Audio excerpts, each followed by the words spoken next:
Hi, everybody. How are you?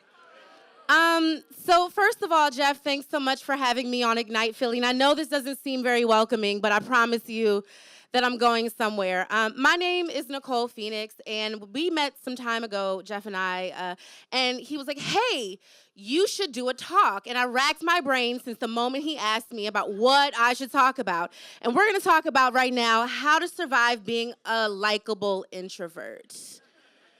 We have some head nods, and we have some understanding. Okay, no, I've told myself I wasn't going to take the mic off the stand. Yes, I have a friendly face. You can take in these kind eyes, this warm smile, this very welcoming bosom. And you might see me in public, and you want to talk to me. You do. It's something about me you don't know. Maybe you had a bad day. Maybe a PPA took your car, and you're on the bus with me as well. But that doesn't mean you can talk to me. And before you ask, if you see me in an establishment, like maybe, I don't know, like a Forever 21 or a Macy's or even a Rite Aid, I don't work here. And again, this isn't my bit, I promise. Not yet. So what this is really about is communicating with people, right? When we're out in the world, you really want to just get to it, right? I don't want to learn your gender pronouns. Oh, no. I don't want to figure out how your day went. I just want to say, hey, how you doing? Don't answer me. I want to keep going. But there's something you should know about introverts. It doesn't necessarily mean that we're quiet people. It doesn't mean that we are in the corner on our phone scrolling, but sometimes we may be. We are kind, empathetic, effervescent. People can get in front of crowds of hundreds of people and kill it. It just means that we don't have a ton of energy to engage with people. Here's what we are not. I reversed it. My bad. What we are not necessarily is someone that you want to come up and talk to without checking in. What does checking in look like? Hey, how are you? And you wait. Because maybe I have something else on my mind.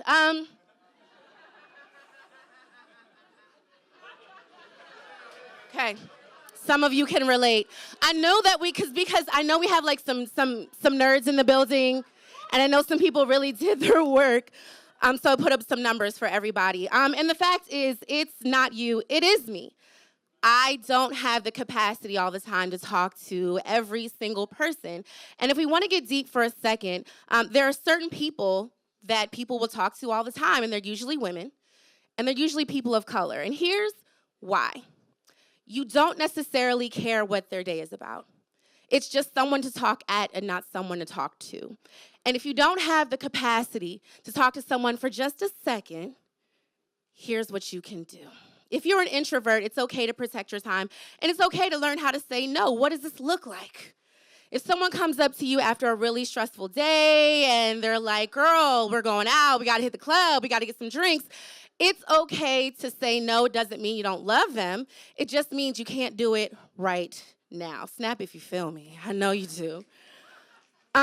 And learn how to set some boundaries. So I don't know if this has happened to someone where you're like at a bar trying to have a good time and someone comes up to you and they want to talk about like the Trump administration or inequity in pay, and you're just like, I just wanted to have a good time, and set those boundaries. And it looks like, hey, I'd rather just get to know you and not your politics. Is there anything else you want to talk about? Or I think my friend's calling me. You can just slide to the left, but it's completely okay to set boundaries.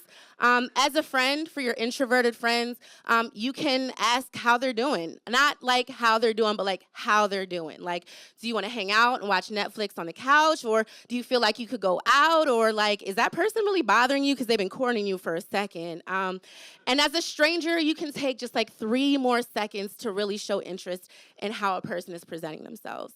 You can ask and check in and say, is a hug okay? No, we can do a handshake. It's all okay. This is more about taking the time to recognize the person in front of you and not the things they put on, not the way they identify themselves, but really check in and know that not everybody is ready to talk unless you take a little extra time. I am a comedian. I produce a show, and if you're interested in seeing me doing stand-up, Jeff didn't tell me that I'd be doing a bit, but I am. But here's some other shows. Does anyone know the Bechtel Test Fest? Ooh, it's happening this weekend, and I'll be on the closing night. It is a talk full of ladies and non-binary folks who are fucking it up in comedy. So thank you so much. That's how to survive as a likable introvert. So Jeff emailed me exactly 19 minutes ago and asked if I would do some comedy before we close out the first half. And I was like, sure, and I'm not gonna take too much time because it looks like everyone has empty glasses and we want some beers and some of us wanna smoke cigarettes. We don't smoke cigarettes anymore, I'm just kidding. I'm gonna find one of y'all outside. I'm a stand-up comedian by night, but by day, I work at a software engineering company. That's actually where we met. And I'm actually newly employed, which is a different thing. Like, anyone know that feeling when, like, you're just at the job, but everyone's been there for a moment? You're just still, like, pretty damn broke. Lunch is looking like, hey, girl, you want to go get some lunch and get some drinks? You're like, actually, my favorite meal is PB&J with a side of tuna salad. I'm just sit right here in my cubicle and wait till payday, which is apparently 3 weeks away. Payroll, what's good? Like, I'm just, I'm so blessed to have a job right now. It's really cool to work in an awesome place. More so than anything, I'm glad that I don't have to carry a book bag everywhere now. I know, but there's a reason broke people always carry book bags. Let me explain. If you are broke, you are never home. Why? Because it's really boring. It's really, really boring. There's no cable. There is no internet. It's the same temperature outside as it is inside. So you like, I'm gonna just get my book bag and I'm gonna go exploring like Dora. And you do. You go out in the world, hanging out at your mom's house for a couple hours, you know, see if they're giving out Kind bars and Red Bulls down in Center City, whatever. Go to a networking mixer because it's free and they got liquor. I'm not the only one. I had a formal book bag, which is really cute. It had sequins and rhinestones on it. I took it to my sister's wedding.